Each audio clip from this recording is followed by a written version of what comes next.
Horas, kita bertemu kembali dengan renungan harian Carpe Diem, hari ini Selasa 15 Maret 2022. Kiranya di hari ini damai sejahtera Allah yang melampaui segala akal, memelihara hati dan pikiranmu di dalam Kristus Tuhan kita. Kini marilah kita memulai renungan firman Tuhan hari ini dengan menyanyikan buku ND nomor 753, bait yang pertama dan ketiga.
Ayat harian HKBP hari ini tertulis dalam Markus 10 ayat 45. Karena anak manusia juga datang bukan untuk dilayani, melainkan untuk melayani, dan untuk memberikan nyawanya menjadi tebusan bagi banyak orang. Sahabat Carpe Diem yang dikasihi Tuhan, banyak jalan menuju Roma. Demikian sebuah ungkapan. Arti dari ungkapan itu adalah bahwa ada banyak cara untuk mencapai sesuatu. Sesuai dengan ungkapan itu, kita bisa melihat ada banyak cara orang untuk menjadi seseorang yang dianggap terhormat dalam jabatannya. Ada yang memimpin dengan tangan besi supaya dihormati dan ditakuti oleh orang yang dipimpinnya. Tidak ada ruang diskusi di dalamnya, hanya keinginan dan kepentingan pemimpin yang utama dan harus diikuti. Mereka yang menentang akan disingkirkan. Pada situasi itu, pemimpin adalah sosok yang dilayani agar segala keinginannya tercapai, sedangkan mereka yang dipimpinnya hanyalah alat, sehingga jika tidak sesuai, maka langsung disingkirkan. Namun tidak demikian dengan apa yang dilakukan oleh Tuhan Yesus. Ia sebagai Tuhan dan Kepala Gereja atau umat, justru datang ke dunia untuk melayani umatnya, dan bahkan menyerahkan nyawanya menjadi tebusan bagi banyak orang. Bagi Tuhan Yesus bukan kepentingannya yang utama sehingga ia jadi dihormati dan disembah, melainkan kepentingan kita, umatnya, yaitu agar kita dan seluruh umatnya diselamatkan dari hukuman karena dosa-dosa. Ia datang dan menjadi manusia hadir di tengah-tengah umatnya, bukan untuk dilayani seperti raja. Ia datang justru agar kita umatnya mendapatkan hidup yang berdamai sejahtera dan penuh dengan kelimpahan kasih Tuhan.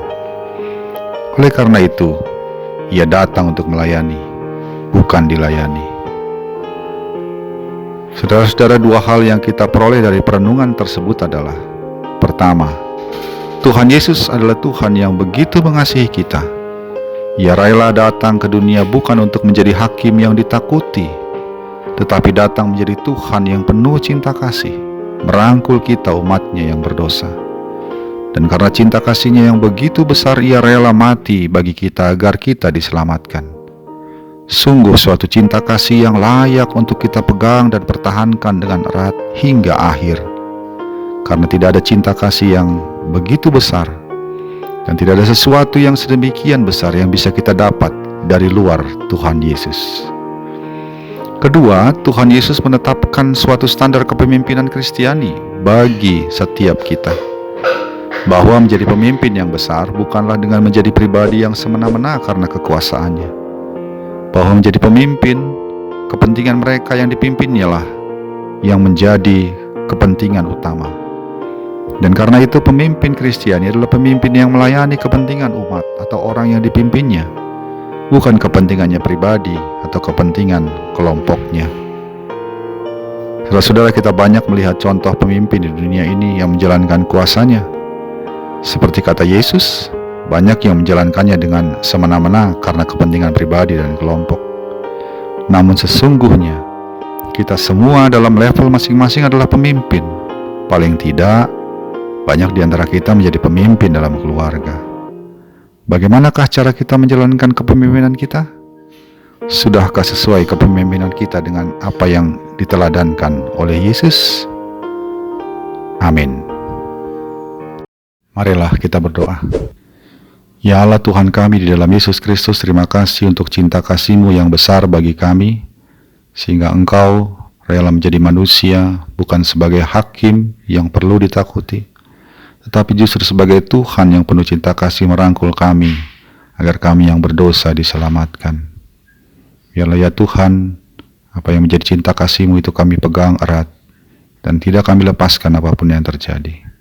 Dan mampukan kami juga untuk jadi pemimpin-pemimpin yang menjadikan Tuhan sebagai teladan, sehingga kami memimpin dengan melayani.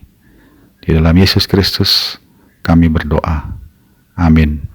Damai sejahtera dari Allah Bapa kita, dan cinta kasih dari Tuhan kita Yesus Kristus, serta persekutuan dengan Roh Kudus, menyertai engkau sekalian. Amin.